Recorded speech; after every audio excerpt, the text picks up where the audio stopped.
Chapter 19. Once California belonged to Mexico, and its land to Mexicans, and a horde of tattered, feverish Americans poured in. And such was their hunger for land that they took the land, stole Sutter's land, Guerrero's land, took the grants and broke them up, and growled and quarreled over them, those frantic, hungry men, and they guarded with guns the land that they had stolen. They put up houses and barns, and they turned their earth and planted crops. And these things were possession, and possession was ownership. The Mexicans were weak and fled. They could not resist because they wanted nothing in the world as frantically as the Americans wanted land. Then, with time, the squatters were no longer squatters, but owners, and their children grew up and had children on the land. And the hunger was gone from them. The feral hunger, the gnawing, tearing hunger for the land, for water and earth, and the good sky over it, for the green thrusting grass, for swelling roots. They had these things so completely that they did not know about them anymore. They had no more the stomach tearing lust for a rich acre and a shining blade to plow it, for seed and a windmill beating its wings in the air. They arose in the dark no more to hear the sleepy birds first chittering and the morning wind around the house, while they waited for the first light to go out to the dear acres. These things were lost, and crops were reckoned in dollars, and the land was valued by principal plus interest, and crops were bought and sold before they were planted. Then crop failure, drought, and flood were no longer little deaths within life, but simple losses of money, and all their love was thinned with money, and all their fierceness dribbled away in interest, until they were no longer farmers at all, but little shopkeepers of crops, little manufacturers who must sell before they can make. Then those farmers who were not good shopkeepers lost their land. The good shopkeepers.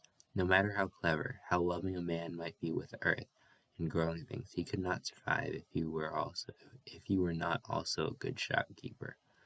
And as time went on, the businessmen had their farms, and their farms grew larger, but there were fewer of them. Now farming became an industry, and the owners followed Rome, as they did not know it.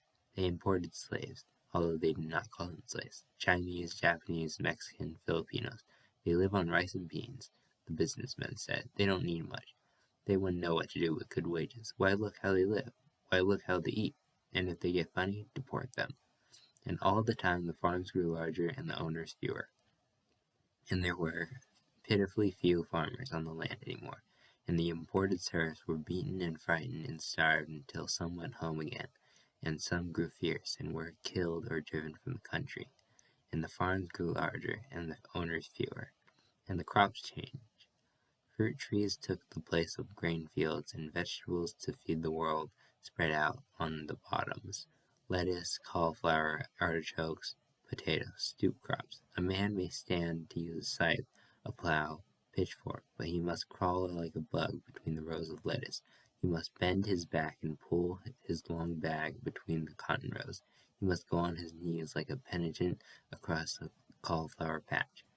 And it came about that the owners no longer worked their farms. They farmed on paper, and they forgot the land, the smell, the feel of it, and remembered only that they had owned it, remembered that only what they gained and lost by it.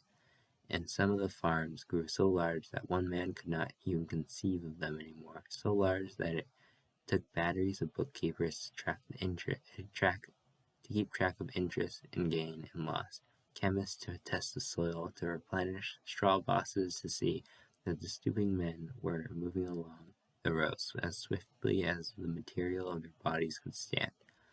Then such a farmer really became a storekeeper and kept a store. He paid the men and sold them food, and took the money back. And after a while he did not pay the men at all, and saved bookkeeping. These farms gave food on credit. A man might work and feed himself, and when the work was done, might find that he owed money to the company. And the owners not only did not work the farms anymore, many of them had never seen the farms they owned. And then the dispossessed were drawn west, from Kansas, Oklahoma, Texas, New Mexico, from Nevada and Arkansas, families, tribes, dusted out, tractored out, carloads, caravans, homeless and hungry, 20,000 and 50,000, and 100,000 and 200,000. They streamed over the mountains, hungry and restless as ants, scurrying to find work to do, to lift, to push, to pull, to pick, to cut, anything, any burden to bear for food. The kids are hungry. We got no place to live, like ants scurrying for work, for food, and most of all, for land. We ain't foreign, 7 generations back Americans, and beyond that, Irish, Scotch, English, German. One of our folks was in the Revolution, and there was lots of our folks in the Civil War. Both sides, Americans. They were hungry and they were fierce, and they had hoped to find a home, and they only found hatred. Okies, the owners hated them because the owners knew they were soft and the Okies strong, that they were fed and the Okies hungry, and perhaps the owners had heard from their grandfathers how easy it is to steal land from a soft man if you are fierce and hungry and armed. The owners hated them, and in the towns the storekeepers hated them because they had no money to spend. There is no shorter path to a storekeeper's contempt, and all his admirations are exactly opposite.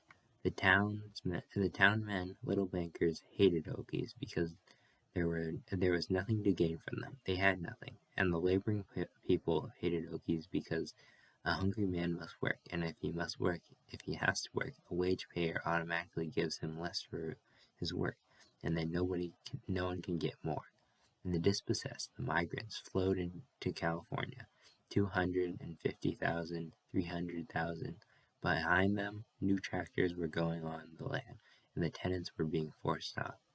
And new waves were on the way, new waves of the dispossessed and the homeless, hardened, intent, and dangerous. And while Californians wanted many things, accumulation, social success, amusement, luxury, and a curious banking security, the new barbarians only wanted 2 things, land and food, and to them the 2 were one. And whereas the wants of the Californians were nebulous and undefined, the wants of the Okies were beside the roads, lying there to be seen and coveted. The good fields with water had to be dug for, the good green fields, earth to crumble experimentally in the hand, grass to smell, oaten stalks to chew until the sharp sweetness was in the throat. A man might look at a fallow field and know, and see in his mind that his own bending back and his own straining arms would bring the cabbages into light, and the golden eating corn, the turnips and the carrots. And a homeless, hungry man, driving the roads with his wife beside him and his thin children in the back seat, could look at the fallow fields which might produce, but not profit, and that man would know how a fallow field is a sin, and the unused land a crime against the thin children. And such a man drove along the roads and knew temptation at every field, and knew the lust to take these fields and make them grow, strength for his children, and a little comfort for his wife. The temptation was before him always. The fields goaded him, and the company ditches with good water flowing were a goad to him. And in the south he saw the golden oranges hanging on the trees, the little golden oranges in the dark green trees, and the guards with shotguns patrolling the line so a man might not pick an orange for a thin child, oranges to be dumped if the prices was low. He drove his old car into a town. He scoured the farms for work.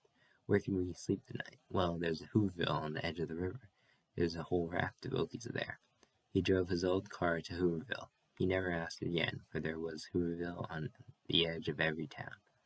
The rag town lay close to water, and the houses were tents, and the weed-thatched enclosures, paper houses, a great junk pile. The man drove his family in and became a citizen of Hooverville.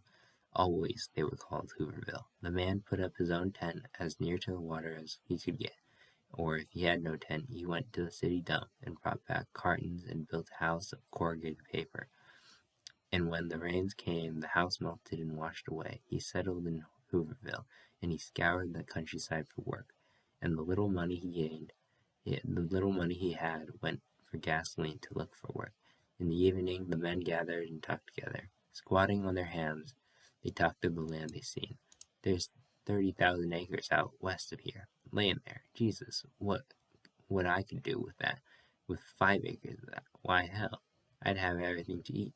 Notice one thing, there ain't no vegetables, nor chickens, nor pigs at farms. They raise one thing, cotton, say, or peaches or lettuce. Another place will be all chickens. They buy the stuff they could raise in a dooryard. Jesus, what could I do with a couple pigs? Well, it ain't yours, and it ain't gonna be yours. What are we gonna do? The kids can't grow up this way. In the camp, the word would come whispering. There's work at Shafter, and the cars would be loaded in the night. The highways crowded, a gold rush for work. At Shafter, the people would pile up, 5 times too many to do the work. A gold rush for work. They stole away in the night, frantic for work. And along the roads lay the temptations, the fields that could bear food. That's owned. That ain't ours. Well, maybe we could get a little piece of her. Maybe a little piece of her, right down there. A patch. Jimson wheat now. Christ, I could get enough potatoes off of that little patch to feed my whole family. It ain't ours. We gotta have Jimson weeds. Now and then a man crept on the land and cleared a piece, trying like a thief to steal a little richness from the earth. Secret gardens hidden in the weeds, a package of carrot seeds and a few turnips. Planted potato skins crept out in the evening, secretly to hoe the stolen earth. Leave the weeds around the edge. Nobody can see what we're doing. Leave some weeds, big tall ones in the middle. Secret gardening in the evenings, and water carried in a rusty can. And then one day, a deputy sheriff. Well, what you think you're doing? I ain't doing no harm. I had my eye on you. This ain't your land. You're trespassing. The land ain't plowed, and I ain't hurting it none. You goddamn squatter. Pretty soon you'd think you owned it. You'd be sore as hell. Think you owned it. Get off now. And the little green carrot tops were kicked off, and the turnip greens trampled. And then the Jimson weed moved back in. But the cop was right. A crop raised. Why, that makes ownership. Land hoed and the carrots eaten. A man might fight for the land he's taken food off of. Get him off quick. He'll think he owns it. He might even die fighting for the little plot among the Jimson weeds. Did you see his face when we kicked them turnips out? Why, he'd kill a fellow soon as he'd look at them. We gotta keep these here people down, or they'll take the country. They'll take the country. Outlanders, foreigners. Sure, they talk the same language, but they ain't the same. Look how they live. Think any of us folks live like that? Hell no. In the evening, squatting and talking, and an excited man. Why ain't 20 of us take a piece of land? We got guns. Take it and say, put us off if you can. Why don't we do that? They just shoot us like rats. Well, which would you rather be, dead or here, underground, or in a house made of all gunny sacks? Which you'd rather for your kids, dead now or dead in 2 years with what they call malnutrition? Know what we ate all week? Boiled nettles and fried dough. Know where we got the flour for the dough? Swept the floor of a boxcar. Talking in the camps and deputies, fat-ass man with guns slung on fat hips, swaggering through the camps. Give him something to think about. Gotta keep him in line, or Christ only knows what they'll do. Why, Jesus, they're as dangerous as niggers in the South. If they ever get together, there ain't nothing that'll stop them. Quote, in Lawrenceville, a deputy sheriff evicted a squatter, and the squatter resisted, making it necessary for the officer to use force. The 11-year-old son of the squatter shot and killed the deputy with a .22 rifle. Rattlesnakes, don't take chances with them, and if they argue, shoot first. If a kid'll kill a cop, what'll the men do? Thing is, get tougher than they are. Treat 'em rough, scare 'em. And what if they won't scare? What if they stand up and shoot, take it, and shoot back? These men were armed when they were children. A gun is an extension of themselves. What if they won't scare? What if sometime an army of them marches on the land as the Lombards did in Italy, as the Germans did on Gaul, and the Turks did on Byzantium? They were land-hungry, ill-armed hordes too, and the legions could not stop them. Slaughter and terror did not stop them. How can you frighten a man whose hunger is not only in his own cramped stomach, but in the wretched bellies of his children? You can't scare him. He has known a fear beyond every other. In Hoovervilles, the men were talking. Grandpa took his land from the Indians. Now, this ain't right. We're talking here. This here you talking about is stealing. I ain't no thief. No, you stole a bottle of milk from a porch night before last, and you stole some copper wire and sold it for a piece of meat. Yeah, but kids were hungry. It's stealing, though. Know how the Fairfield ranch was got? I'll tell you. It was all government land and could be took up. Old Fairfield, he went into San Francisco to the bars, and he got him 300 stew bums. Them bums took up the land. Fairfield kept him in food and whiskey, and then, when they'd proved the land, old Fairfield took it from him. He used to say the land cost him a pint of vodka an acre. Would you say that was stealing? Well, it wasn't right, but he never went to jail for it. No, he never went to jail for it. And the fella that put a boat in a wagon and made his report like it was all underwater 'cause he went in a boat, and he never went to jail neither. And the fellows that bribed congressmen and the legislatures never went to jail neither. All over the state, jabbering in hoovervilles. And then the raids, the swoop of armed deputies on the squatters' camps. Get out, Department of Health orders. This camp is a menace to health. Where are we going to go? That's none of our business. We got orders to get you out of here. In half an hour, we set fire to the camp. There's typhoid down the line. You want to spread it all over? We got orders to get you out of here. Now get. In half an hour, we burn the camp. In half an hour, the smoke of paper houses, of weed-thatched huts rising to the sky, and the people in their cars over the highways looking for another Hooverville. And in Kansas and Arkansas, in Oklahoma and Texas and New Mexico, the tractors moved in and pushed the tenants out. 300,000 in California and more coming. And in California, the roads full of frantic people running like ants to pull, to push, to lift, to work. For every manload to lift, 5 pairs of arms extended to lift it. For every stomachful of food available, 5 mouths open. And the great owners, who must lose their land in an upheaval, the great owners with access to history, with eyes to read history, and to know the great fact, when the property accumulates in too few hands, it is taken away. And that companion fact, when a majority of people are hungry and they will take by force what they need. And the little spoon fact that sounds through all of history. Repression works only to strengthen and knit the repressed. The great owners ignored the 3 cries of history. The land fell into fewer hands. The number of dispossessed increased, and every effort of the great owners was directed at repression. The money was spent for arms, for gas to protect the great holdings, and spies were sent to catch the murmuring of the revolt so that it might be stamped out. The changing economy was ignored, plans for the change ignored, and the only means to destroy the revolt were considered. And while the causes of revolt went on, the tractors which throw men out of work, the belt lines which carry loads, the machines which produce, all were increased, and more families scampered on the highways, looking for crumbs from the great holdings, lusting after the land beside the roads. The great owners formed associations for protection. They met to discuss ways to intimidate, to kill, to gas. And always they were in fear of principle. 300,000. If they ever move under a leader at the end, 300,000, hungry and miserable. And if they ever know themselves, the land will be theirs, and all the gas, all the rifles in the world won't stop them. And the great owners, who had become, through their holdings, both more and less than men, ran to their destruction, and used every means that in the long run could destroy them. Every little means, every violence, every raid on Hooverville, every deputy swaggering through ragged camp, put off the day a little, and cemented the inevitability of the day. The men squatted on their hands, sharp-faced men, lean from hunger and hard from resisting it, sullen eyes and hard jaws, and the rich land was around them. Did you hear about the kid in the 4th tent down? No, I just come in.